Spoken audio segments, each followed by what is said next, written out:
Diaper Yunus মানে NGO গ্রাম সরকারের মহাউপদেষ্টা diaper Yunus নিজেই স্বীকার করেছে যে সে দেশ চালানোর জন্য উপযুক্ত নয়। আমি বললেই তো ভাই দোষ হয়ে যায়, কারণ আমি অযোগ্য লোক, অক্ষম লোক, কি বুঝি আমরা, নির্বোধ, আমাদের মাথায় কিছু নাই। আমরা যখন বলি তখন দোষ হয়ে যায়। এবার খোদ ডাইপার ইউনুস নিজেই স্বীকার করলো যে তার দেশ চালানোর যোগ্যতা নেই। তিনি নিজেই বলেছেন আসলে দেশ না, তার একটা, আমি যেটা বলি, একটা ইউনিয়ন পরিষদ এবং একটা উপজেলা লেভেলের যে পৌরসভা থাকে সেগুলো চালানোর তার ক্ষমতা নেই। কারণ যারা এনজিও চালায় তাদের মেন্টাল প্রিপারেশনটা কি থাকে আপনাকে তাকে বুঝতে হবে, তার সাথে গণমানুষের সম্পর্ক আছে কিনা। বুদ্ধিজীবীরা বুদ্ধি দিতে পারে, তারা দেশ চালাইতে পারবে না। আপনি যদি কথার কথা সলিমুল্লাহ খানকে প্রধানমন্ত্রী বানাই দেন, আমার ধারণা সে হবে না। সলিমুল্লাহ খানকে আপনি উপদেষ্টা বানাইতে পারবেন, আপনার মন্ত্রণালয়ের বা প্রধানমন্ত্রীর বা দেশের উপদেষ্টা বানাইতে পারবেন, সে হবে। আমার ধারণা সলিমুল্লাহ খানকে মন্ত্রিত্ব দিলে নিবে না, আই এম শিওর। এই যে তিনি যে মাঝে উল্টাটা কথা বললেন ক্ষমতা লোভীয়, আমি নিশ্চিত আপনি তাকে মন্ত্রিত্ব পদ দেবেন, নেবেন না। সে হয় কোনো দলীয় উপদেষ্টা বা দেশের কোনো উপদেষ্টা, সরকারের উপদেষ্টা হতে পারেন বা প্রধানমন্ত্রী উপদেষ্টা হতে পারেন। তিনি মন্ত্রিত্ব নেবেন না। কেন নেবেন না? এমপিত্ব নেবেন না, কারণ তিনি চালাতে পারবেন না। টোটালি ভাই আলাদা জিনিস। আপনারা যারা মেম্বার ইলেকশন করেছেন, এলাকায় একটা ইউনিয়নের একটা ওয়ার্ডের মেম্বার হতে যে কি জ্বালা এবং জনগণকে সামলানো কি জ্বালা, এটা উনি কোনোদিনই বুঝবেন না। তিনি তার আত্মীয় স্বজনকে চেনেন না, তার সন্তান এই দেশ চিনে না। দেখলাম কে যেন বলছে যে শেখ হাসিনার পোলা বিয়ে করেছে অমুসলিমদের কাছে, মেয়ে বিয়ে দিয়েছে অমুক জায়গায় তমুক জায়গায়। এই স্টুপিডগুলো কিন্তু একবারও বলে না ইউনুসের পোলা মেয়ে কোথায়। এগুলো উনি জিজ্ঞেস করে না। মানে কৃষ্ণ করলে কৃষ্ণলীলা, অন্য করলে ঢং। বিষয়টা এরকম। ইউনুসের মেয়ে তো শেখ হাসিনার পোলা মেয়ে অন্তত ইসলাম ধর্মের তো অনুসারী, নাকি পাসপোর্টে তো লেখা আছে তারা মুসলমান। কেন বললাম এই কথা জানেন? কারণ বাংলাদেশের মৌলবীরা তাদের মুসলমান মনে করে না। বাংলাদেশের মুসলমান মৌলবীরা এক মৌলবী আর এক মৌলবীরা মুসলমান মনে করে না, তাই তাতে কিছু যায় আসে না।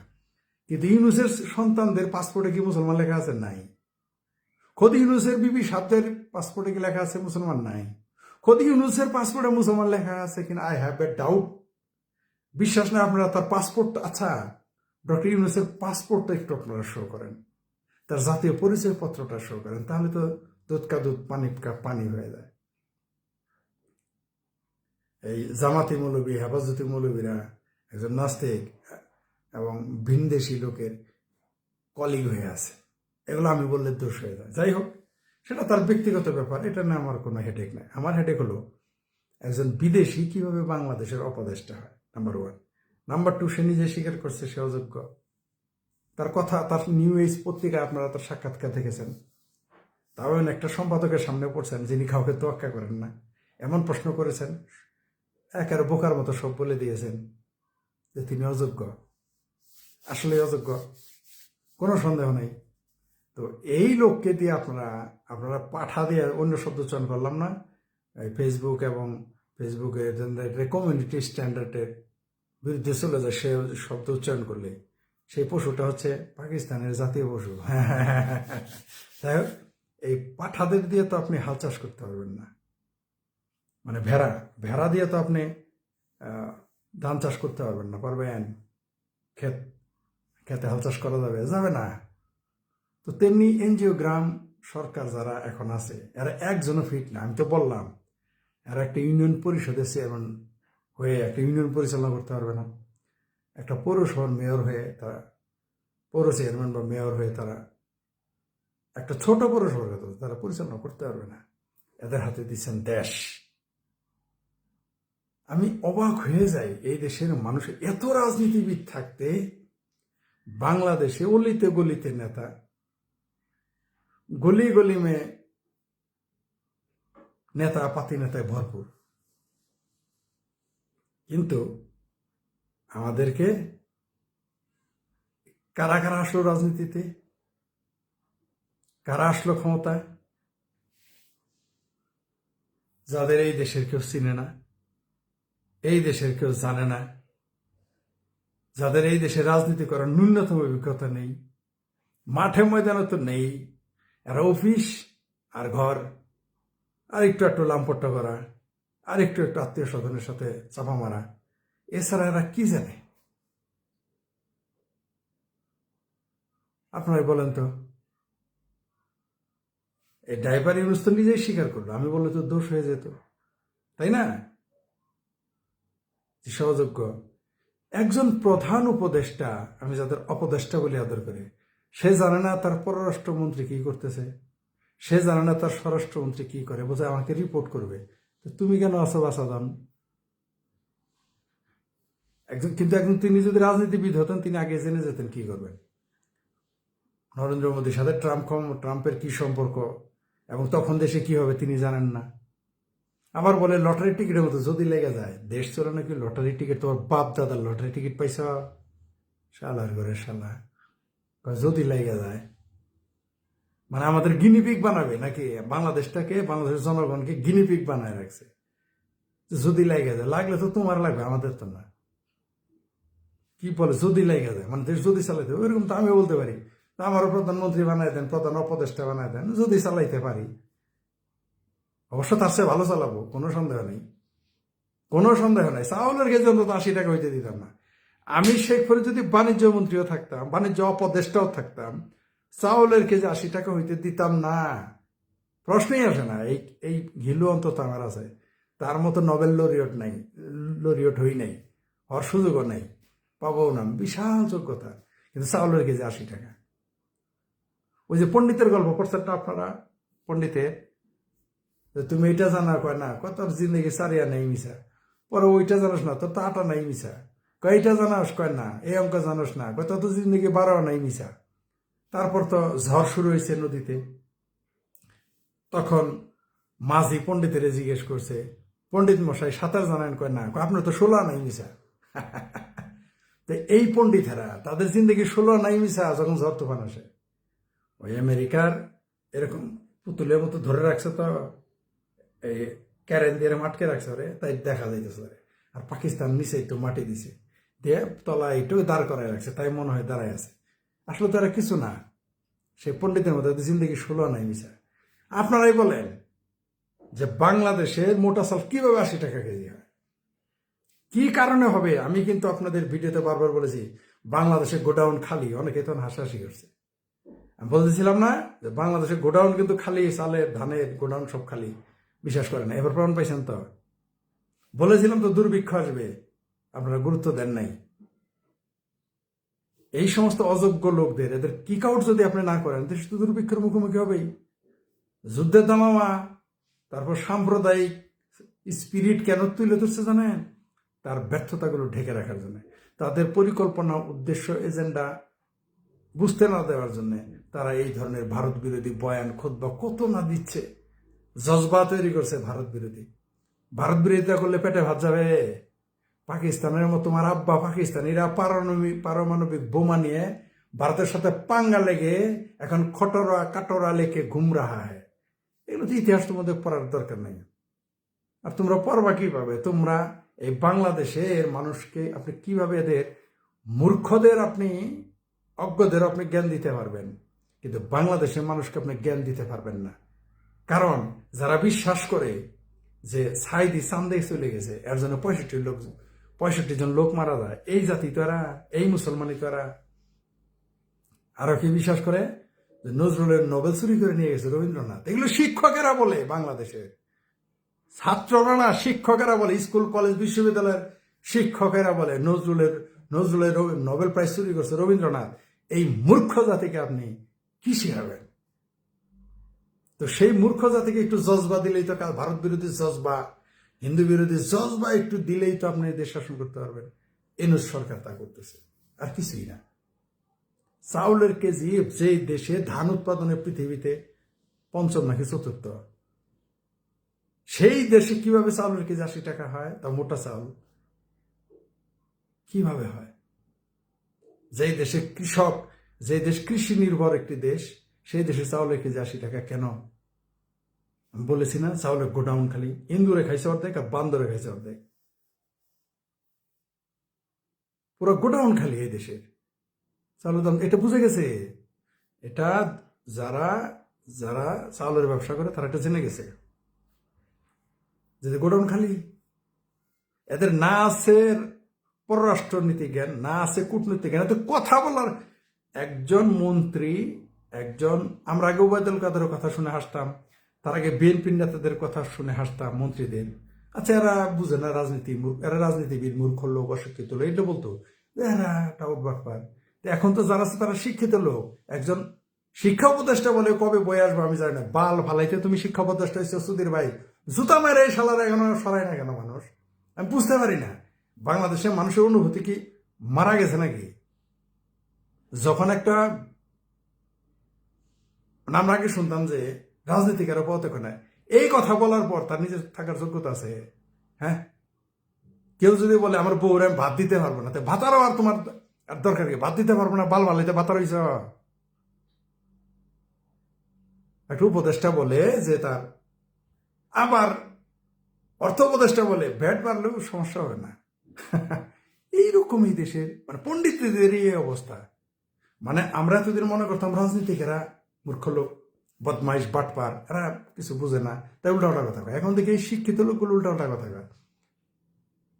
আপনি বলতেছেন যে ভ্যাট পারলে মানুষের চাপ হবে না, এটা হাস্যকর ছাড়া আর কিছু। এখন এই অর্থনীতিবিদের আমি কি শিখাইতে যাবো রে ভাই? আমি তো অর্থনীতিবিদ না।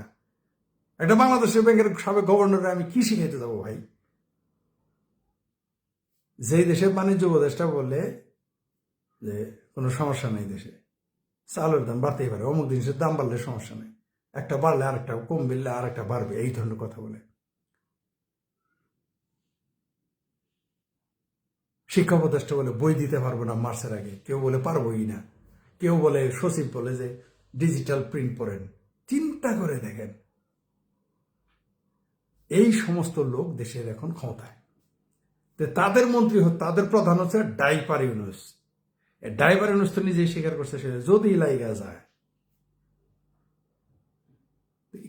আমরা কোথায় যাব ভাই? এই দেশের মানুষের অনুভূতি বোধহয় ধ্বংস হয়ে গেছে। যে বলে যে আমার যোগ্যতাই নেই, স্বীকার করে সেই লোক ক্ষমতায়। যে বলে আমি জানি না কবে বই দিব, সেই লোক শিক্ষা উপদেষ্টা।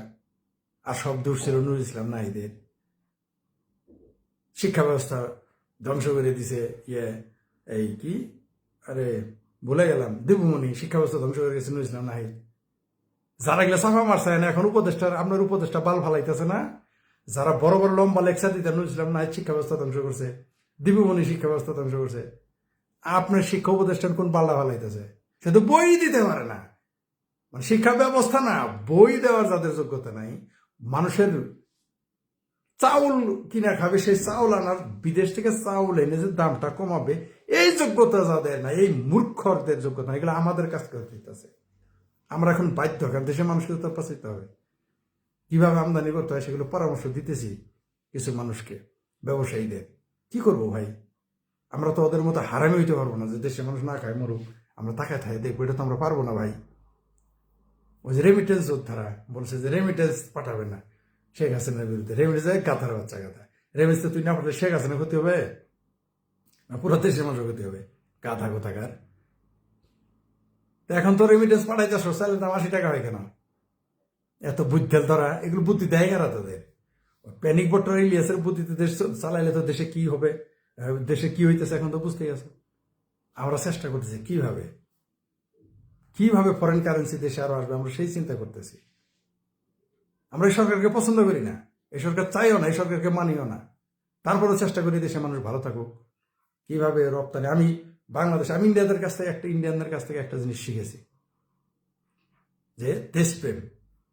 ওরা যেখানে যায় চিন্তা করে কিভাবে রপ্তানি করবো। চাইনিজদের ওইটা আছে। এই দুইটা জিনিস আমি শিখেছি চাইনিজ আর ভারতীয়দের কাছে।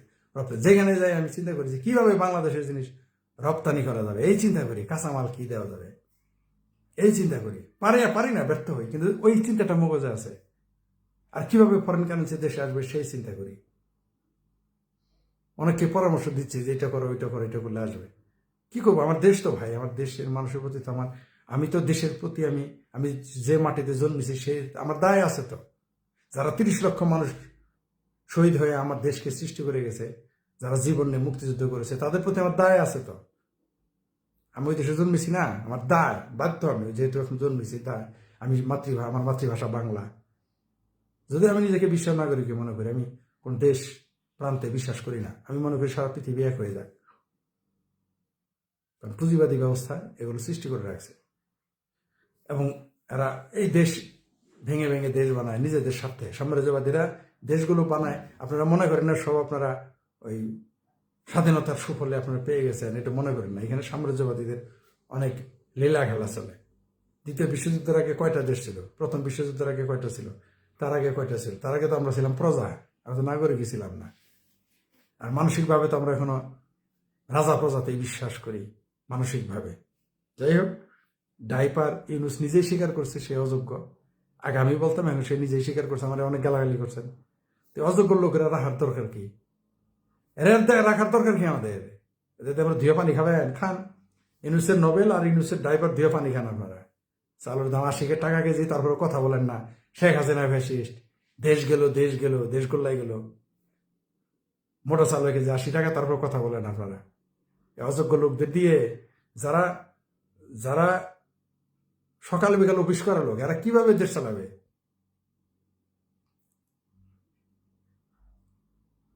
এই দেশ বাংলাদেশের মানুষের অনুভূতি, মানে মুক্তিযুদ্ধের বিরোধিতা করতে গিয়ে, আওয়ামী লীগ সরকারের বিরোধিতা করতে গিয়ে, ভারত বিরোধিতা করতে গিয়ে, হিন্দুদের বিরোধিতা করতে গিয়ে নিজের দেশকে ধ্বংসের দ্বার প্রান্তে নিয়ে এসেছে, ধ্বংসের একেবারে কিনারায় নিয়ে দাঁড় করাই দিয়েছে। তারপরেও লোকজন কথা বলে না।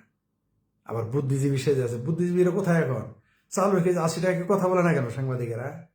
এখন কথা বলে না কেন? 2-4 জন অবশ্য বলছে যে বাংলাদেশে এখন সব অপদার্থকদের হাতে ক্ষমতা চলে গেছে।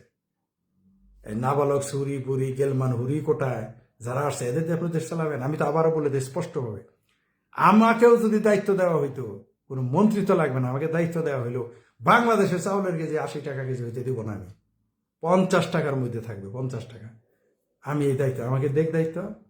বাংলাদেশের মানুষকে শেখ হাসিনা একবার বলছিল 10 টাকা কেজি চাল খাওয়াবো, আসলেই পারত। কিন্তু আওয়ামী লীগের কিছু লোভী বদমাইশ ব্যবসায়িক রাজনীতিক, তাদের কারণে পারে। রাষ্ট্র চাইলে সব পারে। রাষ্ট্র একটা স্টেট পাওয়ার বুঝেন আপনারা? দেখেন না, নাহিদের মতো নাবালক, তারপর একটা কি 2টা নাবালক 3টা নাবালক কি করতেছে দেখতেছেন না আপনারা? এটা হচ্ছে স্টেট পাওয়ার। স্টেট পাওয়ার রাতকে দিনকে রাত করে দিতে পারে। 10 টাকা কেজি চাউল বাংলাদেশে খাওয়ানো সম্ভব ছিল যখন শেখ হাসিনা ঘোষণা দিয়েছিলেন। এখনো বাংলাদেশে 30-40 টাকার মধ্যে চাউলের কেজি আনা সম্ভব, অন্তত মোটা চাল।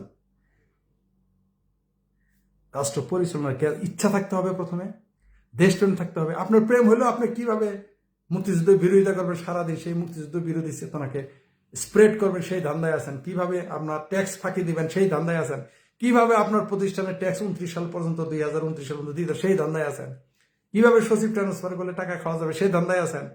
আওয়ামী লীগের যুবলীগের সাদাবাজ, ছাত্রলীগের সাদাবাজ হটায় নিজেরা সাদাবাজ সেই ধান্দায় আছেন। দেশ আপনি কিভাবে চালাবেন? আমি বললাম তো, আমার মতো অদক্ষ অযোগ্য লোককেও যদি দেওয়া হয়তো দায়িত্ব, বাংলাদেশের মানুষের 50 টাকার নিচে চাউলের কেজি থাকতো এখন এই মুহূর্তেও এই ক্রাইসিস পিরিয়ড। আরো কমানো যেত সিন্ডিকেট বাংলায়। আর সঠিকভাবে পরিচালনা করে সঠিক দেশপ্রেম, আগে আপনাকে দেশপ্রেম থাকতে হবে রে ভাই। আপনার দেশপ্রেমই যদি না থাকে তা আপনি দেশের কি করবেন? আপনি তো একজনের প্রত্যেকের ডুয়েলছে। ইউনুস হলে আমেরিকার নাগরিক, তার সন্তান হলে আমেরিকার নাগরিক, তার 2 বউ হলে একটা রাশিয়ান একটা ভারতীয়। চিন্তা করে দেখেন, সে নিজে হলে আমেরিকার নাগরিক, তার বাচ্চারা হলে আমেরিকার নাগরিক, তার বউ একটা রাশিয়ান একটা ইন্ডিয়ান। সেই লোক আসছে আমাদের দেশের প্রধানে, তো দেশের কি হবে? এই দেশটার হবেটা কি? এই দেশে আপনি কিভাবে তাদের কাছে আশা করেন? কেন আশা করেন? আচ্ছা, আমার বাড়ি, যদি আমরা আঞ্চলিক কথা বলি, জানো আমার বাড়ি জামালপুর, আমি গিয়ে বরিশালে শরীয়তপুরে স্বার্থ রক্ষা করতে যাবো? আঞ্চলিকতা যদি আসে আমি যাবো কোনোদিন না। শরীয়তপুরের কি ডেভেলপ হবে চিন্তা করবো? কখনোই করবো না। শরীয়তপুরের লোক কোনোদিন চিন্তা করবে জামালপুরের সরিষাবাড়ির উন্নয়নে কোনোদিন চিন্তা করবে? যদি তার আত্মীয় স্বজন এমনকি বিয়ে শাদীও না করে, সেখানে কোনো লোকজনই যদি না থাকে। আমার শরীয়তপুরে কোনো লোকজনই নেই, ঠিক আছে? অবশ্য শরীয়তপুরে একবার প্রেম করছিলাম, খুব ভালো ছিল, প্রেম করছিলাম, আমাকে খুব ভালোবাসতো, আমিও বাসতাম। হাস্যকর ব্যাপার হলো যে বিয়েটা হয় নাই, মানে অদ্ভুত ব্যাপার, বিয়েটা হয় নাই কি কারণে, মানে এটা আশ্চর্য ব্যাপার, কেন যে বিয়েটা হলো না বুঝলাম না, ওইটাই বিয়ে করার কথা ছিল, ঠিক আছে, কিন্তু পরে অন্যদিকে যেতে হয়েছে। যাই হোক, শরীরপুরের মানুষজন খুব ভালো, আমার সাথে শরীরপুরের মানুষের বেশ কয়েকজন পরিচয় আছে, তো all are very good man. আমি একটা উদাহরণ দেওয়ার জন্য বললাম, আমাদের জামালপুর শরীরপুরের লোকজন ভালো, আমি সাক্ষী দিলাম, খুব ভালো তারা, শরীয়তপুরের লোকজন খুবই ভালো মানুষ। তো একটা উদাহরণ দেওয়ার জন্য বললাম, কেউ কোনোদিন কারো স্বার্থ উদ্ধার করবে না। তো এরা নিজে হলে আমেরিকান, বউ হইলো রাশিয়ান, বউ আরেক বউ ইন্ডিয়ান, আর বাচ্চা হইলো আমেরিকান, নিজে আমেরিকান, তারা আসছে দেশের প্রধান হয়ে, আরেকজন আসে সংবিধান সংসদ হচ্ছে, তার ডুয়েল পাসপোর্ট। এগুলো লোক দিয়ে ভাই আপনারা আবার চাপা মারেন বড় বড় বেগম পাড়া। এত বড় বেগম পাড়ার মালিক এসে বসে আপনাদের প্রধান, দেশের প্রধান হয়ে গেছে। জায়গায় ডাইপার ইউনিসকে হটান, এই বাণিজ্য উপদেষ্টাকে হটান, এই শিক্ষা উপদেষ্টাকে, নইলে দেশের অবস্থা যে কত করুণ হবে, আরো কত করুণ হবে চিন্তা করতে পারবে না। ভারতের লোকে লাগছেন পাঙ্গা, ভারতে চাউলের কেজি 18 কেজি, আলুর কেজি, পেঁয়াজের কেজি, টমেটোর কেজি জানেন কত বানাই দিছে ভারত? জানেন না তো। এতে তো রাজনৈতিক জ্ঞান নাই, উন্মাদ হয়ে গেছে ক্ষমতায়। সাম্প্রদায়িকতা, ভারত বিদ্বেষ, হিন্দু বিদ্বেষ, মুক্তিযুদ্ধ বিরোধী চেতনা থেকে তারা উন্মাদ হয়ে গেছে, মনে করছে এগুলো দিলে দেশ চলবে। এত সহজ না। ডাইপার ইউনুস হটান, বাংলাদেশের মানুষকে দুর্ভিক্ষ থেকে বাঁচান।